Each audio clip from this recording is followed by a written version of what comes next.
Raúl Varela y Carlos Márquez, los saludamos. Hola, ¿qué tal? ¿Cómo les va? Os escucho medio mal, ¿eh? Medio bajo. Vamos a arreglar un poquito esto. ¿Está mejor así? Ahora está mejor, Ah, sí. Perfecto. Bueno.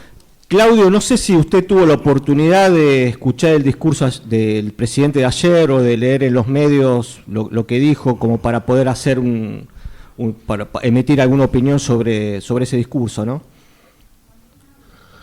Sí, lamentablemente, por la tarea que hago, tengo que escuchar ese tipo de tonterías Y sí. y perder tiempo en ese tipo de situaciones. Lo que tuvimos fue un presidente rodeado de 4 funcionarios, los 4 ex empleados del Banco Morgan, del mismo que hace apenas un mes sugirió que hay que salir de la Argentina porque la situación no da para más. Y en ese marco planteó conjunto de estupideces, mintió y dijo cualquier barbaridad, digamos. La primera es pretender condicionar al Parlamento Nacional cuando en la práctica él viene gobernando por decreto, violando la Constitución Nacional y manejando de manera discrecional el presupuesto que hace 2 años, desde que él asumió, está gobernando sin presupuesto, ya que no debate el presupuesto con el Parlamento como lo marca la Constitución Nacional. Así que el planteo de que los legisladores están haciendo o dejando de hacer políticas irracionales por tal o cual motivo, cuando él ni siquiera pone en debate el presupuesto anualmente y gobierna exclusivamente por decreto y pretende ahora penalizar las medidas o las definiciones que los legisladores tomen, coloca claramente al presidente en algo que ya con varias otras personalidades hemos presentado en el Parlamento Nacional mismo, causal de juicio político por pretender la suma del poder público y estar de alguna manera incurriendo en el delito de traición a la patria, tal cual lo plantea la Constitución Nacional. Así que, en primer lugar, esa barbaridad. En segundo lugar, el tema del déficit fiscal. El déficit fiscal es una cuenta de ingresos y gastos. ¿Cómo se logra un determinado resultado, ya sea de equilibrio, de superávit o de déficit? Tiene efectos totalmente diferentes de acuerdo al modo en que se recauden los ingresos o que se obtengan los ingresos y de acuerdo al modo en que se lleven adelante los gastos. Es una ficción hablar de la cuestión fiscal sin hablar del modo que se la lleva adelante. Y acá lo que tenemos es una gestión que lo que hace es profundizar el proceso de injusticia en materia tributaria, quitando permanentemente presión impositiva sobre los sectores de mayor capacidad económica y llevando adelante una estrategia en materia de gasto que destruye las funciones principales y esenciales que la comunidad necesita por parte del sector público y que le coloca al gasto público responsabilidades cada vez mayores en términos de aliento a la especulación financiera, pago de intereses de deuda pública y financiamiento de los comportamientos rentistas de los principales capitales de la Argentina y del exterior que participan de la Argentina. Por lo tanto, lo que está planteando del déficit es un verdadero disparate. Y pongámoslo como ejemplo concreto, si se puede dar el lujo el señor presidente de la Nación en la sociedad rural de transferirle a la oligarquía rentista agropecuaria de la Argentina 1.250 millones de dólares anuales, reduciendo las retenciones, hay que decir que esos 1.250 millones de dólares anuales son equivalentes a las transferencias que reciben las universidades nacionales, todas ellas durante 5 meses. Es decir, son 5 meses de financiamiento universitario lo que el señor de un plumazo le transfirió a la oligarquía rentista agropecuaria en la rural. Esto quiere decir que en lugar de hacer esto podría haber financiado a las universidades durante 5 meses en lugar de llevar adelante una decisión de esa naturaleza. Más aún, durante esa misma definición implica el equivalente de 7 años de financiamiento del Hospital Garrahan. Así que es otra definición. Sí. Claramente lo que estoy tratando de señalar es que cuando toma definiciones el presidente, toma decisiones políticas que alteran el modo en que se construye el resultado fiscal. Y él lo que hace es beneficiar a unos y postergar a otros. Posterga la salud y la educación de nuestros pibes, por ejemplo, y beneficia las rentas de la oligarquía agropecuaria de la Argentina. Otro de los elementos importantes es de que desde hace bastantes meses ese famoso déficit ese famoso superávit que el gobierno dice tener durante los últimos 6 meses de este año, entre enero y junio, eso superávit en la práctica es mentiroso, porque el gobierno viene acumulando una deuda que se va capitalizando y que no se paga y que no figura en las cuentas de gastos, pero que efectivamente se va acumulando para tener que pagarla después. Claro. Si uno incorpora los intereses que se deberían haber pagado entre enero y junio de la deuda pública que tiene el gobierno nacional, efectivamente no hay superávit, sino que lo que hay es déficit financiero. Por lo tanto, de eso que habla él, en realidad ni siquiera él lo está cumpliendo. E incluso en abril de este año, el gobierno nacional indujo para que el Banco Central le transfiriera 11 billones, casi 12 billones de pesos, billones con B larga, 12 billones de utilidades del Banco Central para el financiamiento del Tesoro. Con lo cual, el tema de penalizar que se produzca déficit, hechos están produciendo déficit por mayor endeudamiento, y el tema de que no afectan la política monetaria, ellos también la afectaron cuando se trata de transferir utilidades al Tesoro, están permitiendo el financiamiento del Tesoro cuando ellos así lo consideran necesario, y al mismo tiempo están alentando permanentemente la especulación financiera con tasas de interés exorbitantes que en todo caso cargan la cuenta de gastos del Estado y que en la práctica van construyendo un déficit permanente. Así que es todo un verdadero cúmulo de mentiras, de barbaridades, en el marco de un gobierno profundamente autoritario que, como dije al comienzo, lo que hace es pretender tener la suma del poder público para poder gobernar, y es lo que efectivamente hay que tratar de evitar. Por suerte el Parlamento parece estar despertándose de cara a las elecciones. Hay que garantizar en las elecciones del 2025 el cambio de la composición parlamentaria para que efectivamente el Parlamento deje de permitir o de ser cómplice de las barbaridades que este gobierno viene llevando adelante y se pueda avanzar más temprano que tarde en el juicio político que permita terminar con esto. Claudio, buen día. Carlos le habla.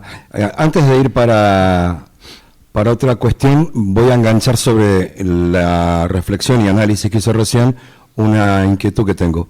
El mes pasado los tipos renovaron 11.8 billones de deuda en pesos y consiguieron financiamiento por el 75-76%. Lo que quedó fuera, evidentemente, presionó sobre el dólar y generó la devaluación de 13-14 puntos en el mes de julio del peso argentino. Dentro de pocos días tienen que renovar 31 billones de pesos, que es un número importante desde cualquier mirada y el antecedente, de que vienen dos emisiones de deuda que no pudieron renovarlas en totalidad. ¿Qué panorama se puede esperar más allá de que las tasas están altísimas? El panorama es el que de alguna manera adelantó el propio Banco Morgan, por eso comencé diciendo que está rodeado de 4 exfuncionarios del banco, del mismo banco que hace un mes dijo hay que salir de la Argentina, y que efectivamente es lo que sus clientes ya venían haciendo.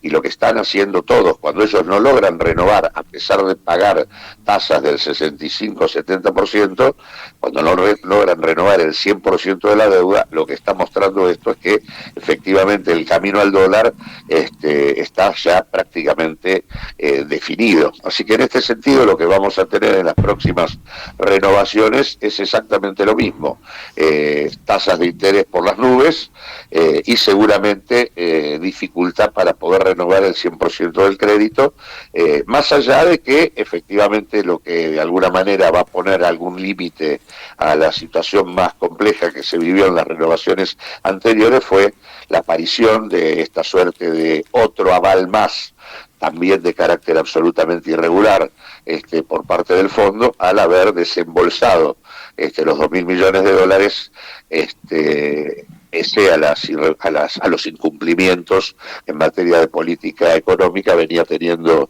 el gobierno nacional. Eso seguramente va a aminorar un poco la presión que se vino teniendo, pero sin duda alguna manteniéndose tasas muy altas que por supuesto hacen y garantizan que la Argentina no va a tener ningún tipo de recuperación, que está todo planchado y todo va a seguir mucho más planchado todavía en el marco de los mecanismos de astringencia monetaria y suba de tasas que vamos a tener de acá hasta las elecciones de octubre por lo menos, momento a partir del cual se va a abrir otra discusión del panorama económico, ¿no? Repregunta, ahí me dejó picando algo y que no lo tenía en mente. Este movimiento de fuerza para subiendo encajes y generando tasas alejadas supuestamente del ritmo inflacionario, ¿conspira contra las previsiones que quieren hacer optimistamente desde afuera sobre el crecimiento del PBI? Sí, absolutamente. Okay. Y de hecho, digamos, el crecimiento del PBI venía teniendo un límite muy concreto que era el mantenimiento de un consumo que no termina de recuperarse y de un mercado interno que está absolutamente planchado. Pero ahora a esa situación que no solo no se resolvió, sino que se profundiza, se le agrega un costo financiero que se va a las nubes y por lo tanto, digamos, si había alguna expectativa de cierta sustentabilidad del ritmo de crecimiento, eso ya está totalmente complicado. Así que en ese sentido, como siempre pasa en escenarios construidos por este tipo de políticas, el sostenimiento de una política de fijación del tipo de cambio sobre la base de estas políticas tiene como contrapartida estos mecanismos de astringencia monetaria y tasas de interés descomunales en los momentos donde el riesgo de mantenerse en pesos se hace más importante. Así que efectivamente, si había alguna perspectiva de un ritmo más importante de crecimiento, esto dejó de existir por lo menos hasta octubre,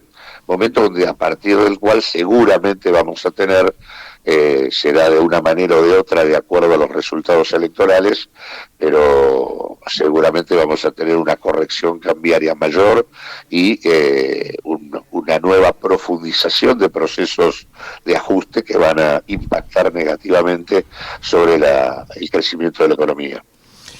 Claudio, gracias. Hasta acá, pero vamos a ir. Tiene un poquito de tiempo usted, o sea, las charlas con usted son interesantes cuando nos subimos a la terraza, cosa que pienso hacer a partir de este momento. Mire, no, esa es una constante que nos pasa.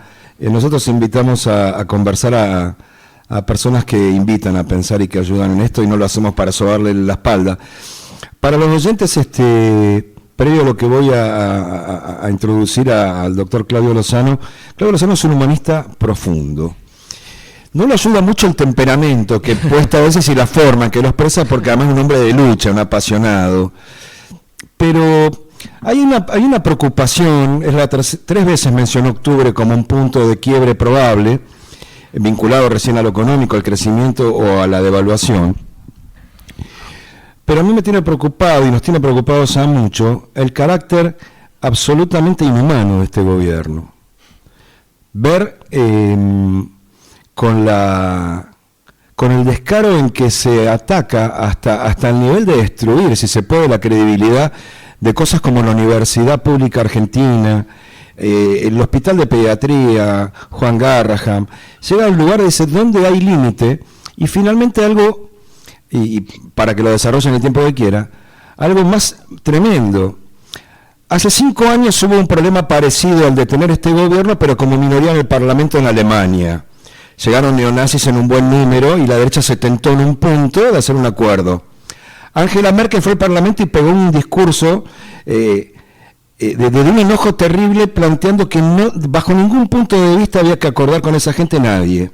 Se están produciendo alianzas en la provincia de Buenos Aires, en la capital, del PRO con la ultraderecha. Y todo esto agrega sobre la población la naturalización de este manto de inhumanidad, de crueldad, de mentira, de desprecio por la vida. Octubre es un día, 27 de octubre va a ser un día bisagra en esto, es cómo lo enfrentamos. Mirá, yo comparto plenamente que el tiempo que abrió la gestión de Javier Milei como expresión de los intereses que efectivamente defiende, abrió un tiempo de demolición y desprecio de las condiciones de vida de la mayor parte de la sociedad argentina, abrió un tiempo de fuerte terraplanismo cultural con impactos profundamente negativos en todo el cuerpo social de nuestro país. Y la verdad que hace tiempo que por lo menos nosotros venimos sosteniendo que resulta inaceptable las complicidades que buena parte del sistema institucional han tenido con esta gestión, permitiéndole llevar adelante las barbaridades que viene impulsando. Nada de lo que este gobierno ha hecho se podría haber hecho sin la complicidad del PRO, la complicidad de buena parte de la Unión Cívica Radical e incluso también de segmentos importantes del Partido Justicialista. Claramente el Parlamento no solo no fijó límites, el Parlamento que hoy parece despertar en el marco de la coyuntura electoral, sino que al revés, fue casi un Parlamento que expulsó de manera sistemática, casi operando como un frontón sobre las demandas sociales de la comunidad. O sea, porque acá hubo multitudes abrazando a la universidad pública y reclamando financiamiento, y hubo un Parlamento que en su momento, primero ni siquiera conseguía quórum para poder discutir un financiamiento universitario mayor, y en el momento en que consiguió un proyecto, primero lo aprobó y luego terminó bancando y validando con la modificación del voto de muchos de los que lo habían impulsado, bancando el veto que anulaba el propio proyecto de ley que los propios legisladores habían planteado. Lo mismo ocurrió con el tema de los jubilados, y de hecho, bueno, hoy estamos en una situación similar, donde medidas elementales de compensación básica a jubilados, a discapacidades y demás, en realidad están pendiendo de que se logre el número para rechazar el veto que acaba de plantear el presidente. Ese Parlamento, que ha sido, como digo, cómplice de buena parte de lo ocurrido, es el Parlamento que va a elecciones el 26 de octubre, y me parece que debería para todas las fuerzas políticas ser un objetivo estratégico poner el límite que corresponde a lo que hoy está ocurriendo. Eso creo que es lo que está demandando del sistema político buena parte de la comunidad, que hoy, al no ver un sistema político a la altura de las circunstancias, ha venido mostrando niveles de ausentismo récord en todas las elecciones que se han hecho hasta acá. Y creo que esto tiene que ver con que lamentablemente, por lo menos hasta el momento, no se logran procesos de unidad política que desde nuestro punto de vista tendrían que tener dos contenidos básicos. Primero, acuerdos políticos claros, con definiciones claras respecto a lo que se quiere promover en el Parlamento Nacional y como política de futuro para la Argentina, y en segundo lugar, procesos internos democráticos de selección y de, digamos, para dirimir las diferencias al interior de las fuerzas políticas, pues cosa de que los proyectos se puedan confrontar y se puedan dirimir adecuadamente.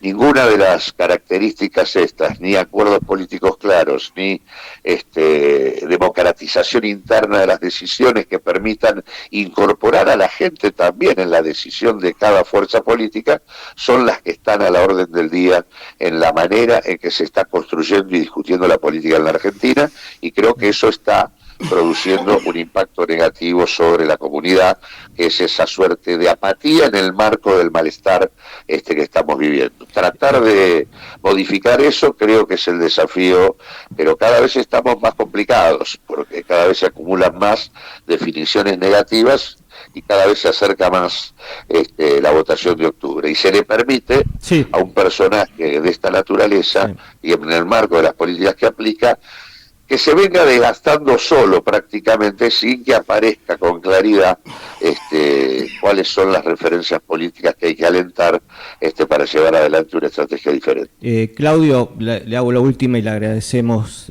el contacto de hoy. Unidad Popular, ¿qué decisión ha tomado frente al proceso electoral? Bueno, básicamente de acuerdo al distrito que me preguntes, en el marco de la... Por ejemplo, de la ciudad de Buenos Aires. En la ciudad de Buenos Aires nosotros hicimos una propuesta de unidad política amplia, propusimos un conjunto de definiciones claras que van en línea con lo que he venido planteando hasta acá en este reportaje. Necesitamos legisladores que tengan la decisión de revisar todos y cada uno de los decretos de necesidad y urgencia. Necesitamos legisladores que modifiquen la ley vigente que obliga a que haya un rechazo de las dos cámaras, lo cual es un disparate sobre cada decreto. Y necesitamos legisladores que se van a avanzar en el juicio político de una gestión que comenzó planteándose el objetivo de la suma del poder público y que llegó a consumar un proceso de estafa a nivel internacional. Así que en ese sentido necesitamos esto en el Parlamento de manera inmediata, y en el marco de esa unidad política propusimos una lista acordada de senadores y en el marco de ese acuerdo programático, y que sobre esa lista acordada de senadores las distintas fuerzas pudiéramos con mayor o menor acuerdo construir listas de diputados que todas abrevaran en la misma lista de senadores. Esa fue la propuesta que hicimos. Como eso no se logró, vamos con lista propia de diputados, y le hemos planteado a quienes tienen la posibilidad de discutir la senaduría, que es el espacio de Fuerza Patria, un acuerdo programático para respaldar la lista de senadores que ellos en todo caso definan. Esa es la posición nuestra. Vamos con lista propia de diputados porque el modo de zanjar la interna no nos pareció adecuado. Nos pareció que había que hacer una unidad más grande para poder disputarle a la derecha y a la ultraderecha en la ciudad de Buenos Aires el distrito. Creemos que hay que se cernía sobre nosotros un peligro de que tengamos 3 senadores de carácter conservador o de derecha, cuando la verdad que lo que necesitamos es ampliar la representación de quienes pueden defender los intereses populares en el Parlamento. Así que vamos con lista de diputados propia, que encabezo yo, y estamos planteando un acuerdo programático para respaldar la candidatura de un senador. Lo que creíamos que teníamos que hacer todos, por lo menos lo vamos a hacer nosotros. Gracias, Claudio. Seguramente los llamaremos antes de las elecciones de octubre, y fue un placer de vuelta. En algún momento del día le vamos a hacer llegar el corte de audio de esta nota. Y le deseamos un buen fin de semana. Muchísimas gracias y gracias por llamarme, y me viene muy bien el corte del audio porque lo podemos replicar en varios lados. Gracias a usted. Gracias.